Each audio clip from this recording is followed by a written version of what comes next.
मोदी जी कहते रहते हैं कि जीडीपी बढ़ रही है। फाइनेंस मिनिस्टर कहती है कि देखिए जीडीपी का प्रोजेक्शन ऊपर की ओर है।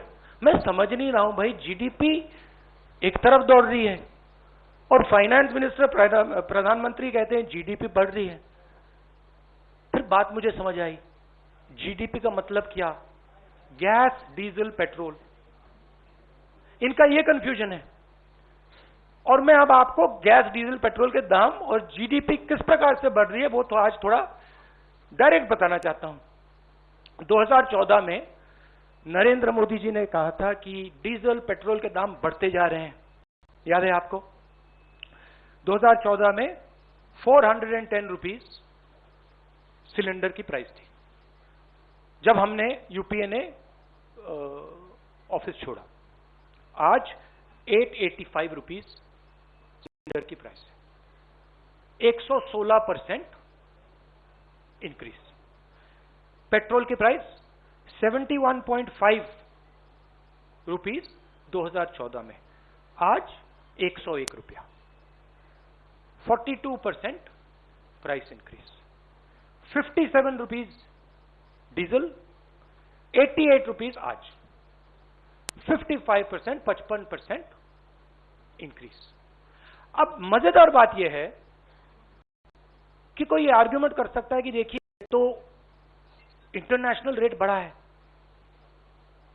इंटरनेशनल मार्केट पे डीजल, पेट्रोल का दाम बढ़ा होगा, इसलिए हिंदुस्तान की जनता को चोट लग रही है, इसलिए ये पूरा मोनेटाइजेशन, डिमोनेटाइजेशन का तमाशा चल रहा है। मगर अजीब सी बात यह है कि जब यूपीए की सरकार थी 2014 में तो 105 रुपीज कच्चे का दाम था, आज 71 रुपीज है, 32% ज्यादा था हमारे टाइम। गैस इंटरनेशनल प्राइस देख लीजिए, हमारे टाइम 880, आज 653, 26% कम। तो इंटरनेशनल मार्केट पे gas price, diesel price, petrol price, oil price गिर रहे हैं और हिंदुस्तान में बढ़ते जा रहे हैं। दूसरी तरफ हमारे जो एसेट्स हैं उनको बेचा जा रहा है। 23 लाख करोड़ रुपए, 23 लाख करोड़ रुपए सरकार ने जीडीपी से कमाया है। जीडीपी वो ग्रोस डोमेस्टिक प्रोडक्ट नहीं, जीडीपी मतलब गैस, डीजल, पेट्रोल। मेरा सवाल है ये 23 लाख करोड़ रुपए गए कहां? और जनता को यह पूछना चाहिए कि आपके जेब में से जो पैसा निकाला जा रहा है, छीना जा रहा है, ये कहां जा रहा है? जो हिंदुस्तान के एसेट्स हैं, हमारी कंपनीज हैं, उनको बेचा जा रहा है, डिमोनेटाइजेशन किया जा रहा है, नोटबंदी की जा रही है, जीएसटी आपसे पैसा छीना जा रहा है, किसानों के 3 कानून बने हैं, वहां से आपका पैसा छीना जा रहा है। तो ये जा कहां रहा है? आपके पास नहीं आ रहा, आपके जेब में तो नहीं जा रहा। तो हिंदुस्तान के युवाओं को, जनता को यह सवाल पूछना पड़ेगा कि ये जा कहां रहा है, किसको मिल रहा है ये सब पैसा? अब अंग्रेजी में बोल देता हूं। डू आई नीड टू से it in English? Can I just you like me to say it in English? Do you want me to? Broadly in English, huh? Broadly, the government has a new concept of GDP. New concept is an increase in GDP means an increase in gas, diesel and petrol prices. Over the last 7 years, they've earned 23 lakh crores from an increase in diesel, petrol and gas. Every single person is affected by this. There are two effects. There's a direct effect and an indirect effect. The direct effect is when people buy fuel for their scooters, their cars, diesel for their trucks. An indirect effect is when the price of diesel, petrol rises, the price of everything rises because transport costs increase. So the country is bearing a massive cost as a result of this dramatic increase. I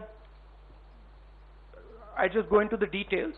In 2004, when we left office, gas price was 410 rupees a cylinder. Today it is 2014. The gas price was 410 rupees a cylinder. Today it is 885 rupees. 116% increase. Petrol was 71. It's now 101. 42% increase. Diesel was 57. Now it is 88. A 55% increase. And the interesting is, people could argue that prices are rising, diesel, petrol prices are rising because international prices are rising. But that's not the case. Because crude oil prices were $105 when we were in power, and today they're $71. That's a decrease of 32%. Gas prices were $880 per metric ton. Today they're $653. That's a 26% drop. So the interesting thing is, there is demonetization taking place. Farmers, laborers, small traders, MSMEs, contract workers, salaried class, honest industrialists are being hit. And on the other side, there is dramatic monetization taking place, where 3-5 big industrialists, friends of the Prime Minister, are being benefited.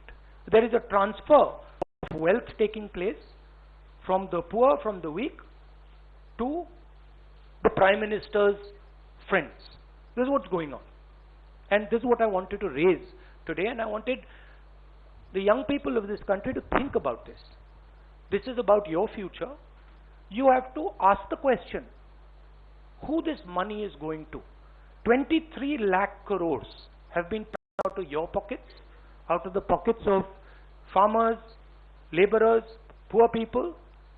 Question is, where are they going? At the same time, we see the finance minister talking about monetization, where your assets, the assets of this country, are basically being given away at cut rate prices again to 3 or 4 of the Prime Minister's favorite people.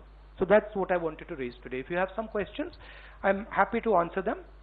I would like to keep the focus on price rise and on diesel petrol prices.